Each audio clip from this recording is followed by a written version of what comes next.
kababayan, merong magandang balita ngayon.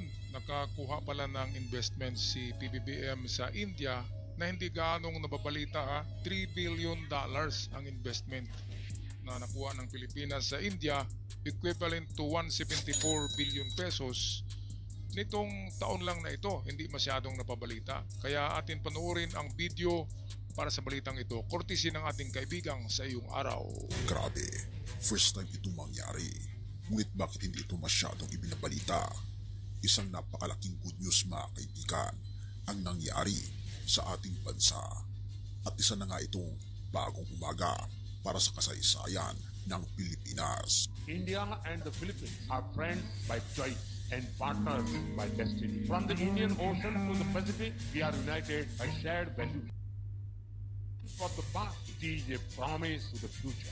We welcome our new strategic partner, India, then a crown jewel for an empire, and now the key to unlock a free Indo-Pacific. As two of Asia's biggest democracies with a deep historical linkage, the Philippines and India should transform our natural friendship into a robust and modern partnership.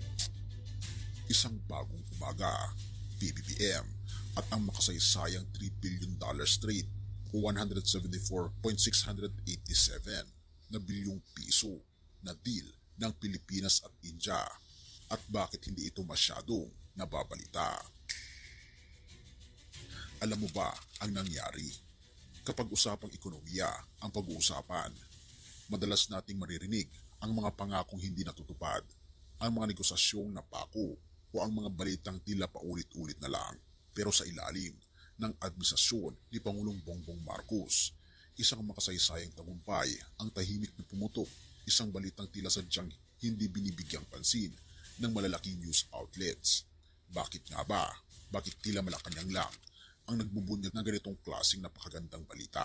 Okay, ang tanong dito mga kababayan ay bakit nga ba na hindi nababalita sa mainstream media, di ba? Hindi nababalita eh. Nabalitaan nyo ba ito sa mga channel na GMA, ABS-CBN at iba pang mga mainstream media? Hindi, di ba? Lumabas lang to sa sa TV4 ng istasyon ng Palasyo. Ito yung 3 billion US dollars, 3 billion US dollars equivalent to 175 billion pesos investment ng India to the Philippines. Iiyak ang China dito eh. Nagsisilos yata ang China, di ba? Kasi hindi na tayo nag-negotiate sa China eh. Wala na. Kapag nag-invest ng China, parang hindi na tatanggapin ng gobyerno natin eh. Manluloko eh. Yung mga investment nila, mga scam. Puro panluloko. Katulad ng Pugo, di ba? Niluloko ang Pilipinas. Mga scammer. Yun pala ay grabing sindikato. Mga scammer. Kaya hindi na dapat magipag-deal pa ng China. Ang China ay matagal nang nanluloko. Kahit nga sa Amerika ay kaya galit si Trump eh. Kaya binabaha pala ang Amerika ng fentanyl, yung droga na ginagamit ngayon na zombie drugs. Binabaha ang Amerika kaya pagkatapos ng Venezuela na mapuksa ni Trump, kaya nagkagulo sa Amerika ngayon dahil pinupuksa ni Trump ang mga drugs na dinadala ng Venezuela at Mexico sa Amerika. Kaya pinaguhuli yung mga doon, mga Meksikano na mga walang visa eh, di ba? Yung mga illegal entry lang ng mga Venezuelan at Mexicans na nagtutulak ng droga sa Amerika. Yun yung sanhi ng kaguluhan.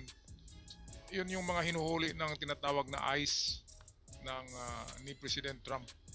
Kaya sa hindi nakakaalam, ang gulo na yun ay dahil sa droga ng Venezuela at Mexico. Ngayon, ang China ay susunod na yan ng Amerika. Pagkatapos ng Venezuela, grabe. Kahit pala Amerika, binabaha ng droga ng China. Yang Pilipinas, binabaha din eh. Shabu ang pinapadala sa atin, hindi fentanyl. Shabu kasi mura. Sa Amerika, fentanyl. Diba? Binabaha. Kahit yan sa Shabu din. Pasipiko, lumulutang lang yun eh. Ang kanilang style ay ipapalutang lang nila, din kukunin ng mga fishermen, tapos dalhin sa mga inchik na magdidil dito sa Pilipinas. Grabe, kaya ang India, malinis ang India, nakadil. Walang sindikato sa India eh. di ba? Hindi mo marinig na ang India ay kasama sa sindikato ng droga. Wala. Malinis ang India kahit ganyan ang mga itsura niyan. Ay ang kanilang negosyo, ang kanilang deal ay hindi about drugs at hindi sindikato katulad ng China. Grabe. Kaya ito, balik tayo sa balita. Magandang balita, courtesy sa atin ng Sa Iyong Araw. Isang tanong na dapat nating bigyang pansin. In a big step towards regional balance and strategic alignment, Prime Minister Narendra Modi and Philippines President Ferdinand Marcos Jr. talked the agenda as both countries vowed to work towards a free and open Indo-Pacific, from clinching the BrahMos Missile Cooperation Pact to enhancing maritime security and signing a $3 billion trade deal. The Delhi summit $3 marks a billion. new Indo-Pacific axis. $3 bilyong o 174.687 Laki niyan, bilyong piso. Totoo ba ito? Ayon kay Philippine Ambassador to India, Jose Ignacio, sa unang pagkakataon sa kasaysayan ng Pilipinas, tumawid tayo sa makasaysayang $3 bilyong na total trade value sa pagitan ng Pilipinas at India. Oo, $3 bilyong, isang milestone na hindi basta-basta nararating, pero ni sa katuparan sa ilalim ng liderato ni Pangulong Bongbong Marcos mula sa pinalakas na kalakalan. Ayan, so napakagaling talaga yan. Hindi kasi, ang sikreto kasi yan, sikreto ni PBBM kung bakit mabango siya sa mga leaders ng iba't ibang bansa, ay kasi anak nga siya ni FM, di ba? Si FM ay tanyag at bago sumikat ang Singapore ay sikat pang Pilipinas sa Singapore noon. Kaya nga gagawa sana tayo ng Philippine dollars, kaya lang ay pinigil ni Ronald Reagan ng Amerika. Yun ang kwento noon. At si FM ang idol nitong Prime Minister Lee Kuan Yew ng Singapore.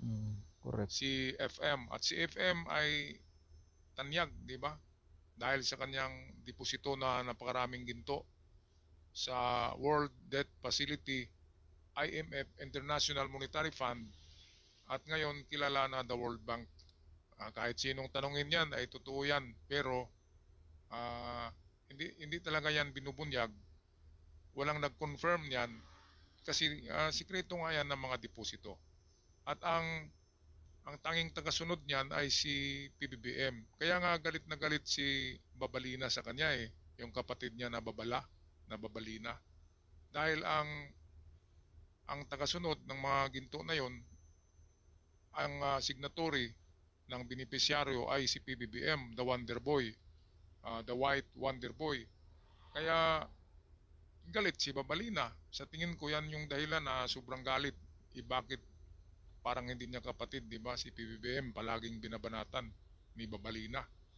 Kaya ito yung dahilan kung bakit mabango kahit sa Amerika ay, di ba, inaakbayan palagi ni Donald Trump si PBBM dahil nga special si PBBM, the Wonder Boy yan .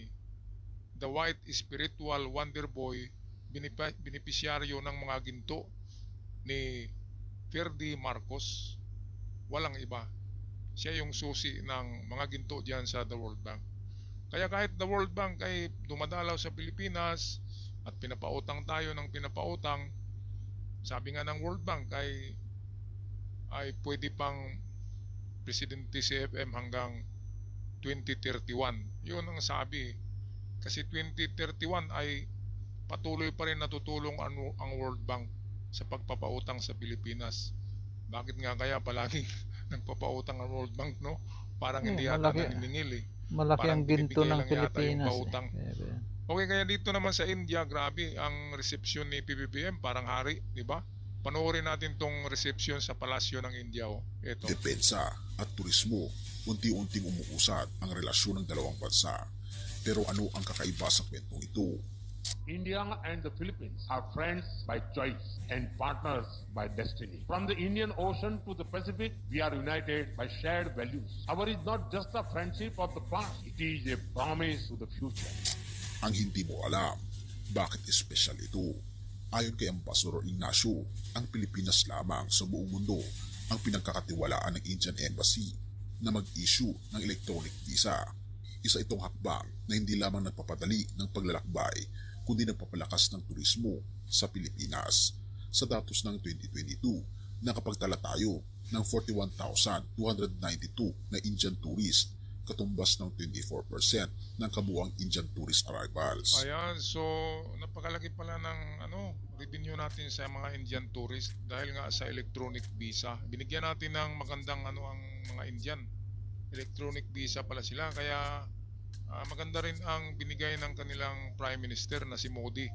Magandang trade deal, 3 billion, equivalent to $175 billion, 175 billion pesos. Trade deal ng investment ng India to the Philippines. Sabi nga ni Prime Minister Modi, Philippines is friends by choice and partners by destiny. Napakaganda na partners by destiny. Ay, ang China yan? Enemy by choice yan. Kaaway yan. And then not a partner, not a good partner, not a destiny. Ang destiny ng Enemy. Pilipinas is India by partnership at close friend by choice. Ang China ay wala na, di ba? Bakit magkaibigan tayo sa napakaahas, demonyo at itong traitor ng mga tao? Di ba? Kahit kaibigan, kahit kilala ko na mga insik ay medyo merong ang ugali na ganyan. Kapag business ay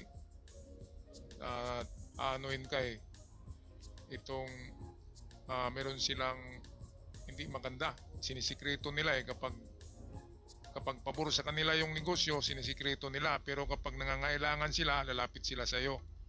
Ibig sabihin, balik tayo sa video. Hindi lang iyon, pero may plan pa ang embahada na ibalik ang direct flights sa pagitan ng Pilipinas at India ngayong taong 2025. Isang bagay na hindi natin nagawa sa loob ng mahigit isang dekada. Bakit hindi ito binabalita? Isipin mo ito, isang makasaysayang 3 bilyong dolyar na trade deal o mahigit 170 bilyong piso na trade deal kasama ng electronic visa na nagpapalakas sa turismo at direct flights na magpapadali ng kalakalan at pamumuhunan. Pero bakit tila walang malaking media outlet ang nagbibigay liwanag sa tagumpay na ito? May dalawang posibilidad. Una, masyadong abala ang media sa mga kontrobersiya, o pangalawa, hindi nila nakita ang bigat ng tagumpay na ito. Pero ang totoo, ito ay patunay ng isang matahimik ngunit mabisang literato ng ating Pangulo, isang uri ng pamamahala na hindi kailangang magyabang pero gumagawa ng konkretong pagbabago. We welcome our new strategic partner, India, then a crown jewel for an empire, and now the key to unlock a free Indo-Pacific. As two of Asia's biggest democracies with a deep historical linkage, the Philippines and India should transform our natural friendship into a robust and modern partnership. Naku, napakaganda mga kababayan, dahil hindi lang pala trade deal ito Ito ay to strengthen trade, defense, and maritime ties. Pati depensa at maritime ties, kaya pala may mga warship ng India na dumalaw sa atin nung nakaraang buwan, di ba? Kasi meron pala tayong defense and maritime ties with India ngayon. Baka nagpirmahan na si PBBM sa depensa. Kasi nga ang China ay traitor sa India. Kahit kasama ng China ang India sa BRICS, yung I doon sa BRICS na word ay India yun, di ba? Yung C ay China. Kaya napaka-traitor ng China sa India.